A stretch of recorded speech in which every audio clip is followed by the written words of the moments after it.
கடலூர் மாவட்டத்தில் கனமழையால் பாதிக்கப்பட்டு முகாம்களில் தங்க வைக்கப்பட்டவர்களுக்கு முறையாக உணவு குடிநீர் வழங்கப்பட்டு வருகிறது.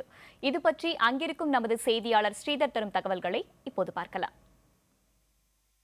கடலூர் மாவட்டத்தில் பெய்த கனமழையின் காரணமாக லட்சக்கணக்கானவர் பாதிக்கப்பட்டார்கள். 5090 பேர் வீடுகளில் இருந்தார்கள். பல முகாம்கள் தங்க வைக்கப்பட்டு அரசு மூலமாக உணவு கொடுக்கப்பட்டது. குறிப்பாக சுத்தமான உணவு, சுகாதாரமான தண்ணீர் கொடுக்கப்பட்டதாக அரசு அறிவித்துள்ளது. அதைதான் நீங்கள் தற்போது நேரடியாக பார்த்துக்கிறீர்கள்.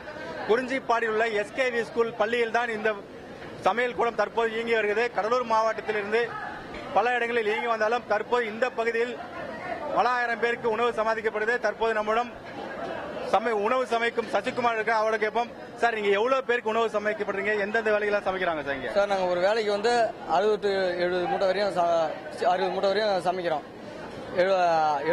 30லேருந்து 60,000 பேருக்கு வரையும் சமைச்சு கொடுத்துட்டு இருக்கிறோம்.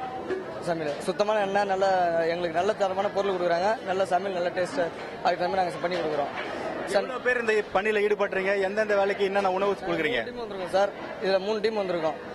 3 டீம் ஒரு டீம் 25 பேர் 30 பேர் சமையல் மாஸ்டருங்க, காய் வெட்டுறவங்க எல்லாருமே ஒரு டீமுக்கும் மொத்தம் 3 டீம் வந்திருக்கோம்.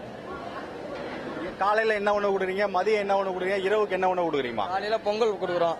பொங்கல் 60 மூட்டை 70 மூட்டை பொங்கல் கொடுக்குறோம். அது ஒரு 60,000 பேருக்கு கொடுத்துருக்குறோம். மதியம் என்ன உணவு கொடுக்குறீங்க, இரவுல என்ன உணவு கொடுக்குறீங்க? மதியம் தக்காளி சாதம், அதே 60-70 மூட்டை போடுறோம். அதே 60,000 பேருக்கு கொடுத்துருக்கோம். 10 நம்பர் டப்புன்னு ரெடி பண்ணி கொடுக்குறோம். நன்றி. கடலூர் மாவட்டத்தில் வெள்ளத்தால் பாதிக்கப்பட்டவர்கள் பலர் வெளியே தற்போது சிறப்பு முகாமில் தங்க வைக்கப்பட்டிருக்கிறார்கள்.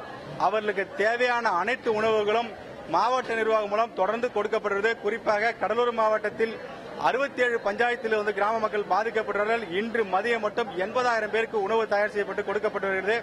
காலை 60,000 பேருக்கு உணவு தயாரிக்கப்பட்டு கொடுக்கப்பட்டது. தற்போது மதிய உணவு தான் நாங்கள் குறிஞ்சிப்பாடியில் இருக்கும் இந்த பகுதியிலிருந்து கிட்டத்தட்ட 30,000 பேருக்கு உணவு அனுப்பப்படுகிறது. மாவட்ட நிர்வாகம் வரும் காலங்களில் பெய்யும் மழைக்கு தேவையான அளவுக்கு உணவு தயாரித்து கொடுப்பதற்காக அனைத்து பொருளும் தயார் நிலையில் இருப்பதாகவும், குறிப்பாக 470 கிராமங்கள் வெள்ளத்தால் பாதிக்கப்படும், அவர்களுக்கு தேவையான உணவு சமைக்க அனைத்து ஏற்பாடும் செய்யப்பட்டதாகவும், மக்களுக்கு தேவையான அனைத்து உணவுகளும் செய்ய தயாராக இருப்பதாகவும் மாவட்ட நிர்வாகம் தகவலாகிறது. புதிய தலைமுறைக்காக ஒளிப்பதிவாளர் லெனினுடன் ஸ்ரீதர்.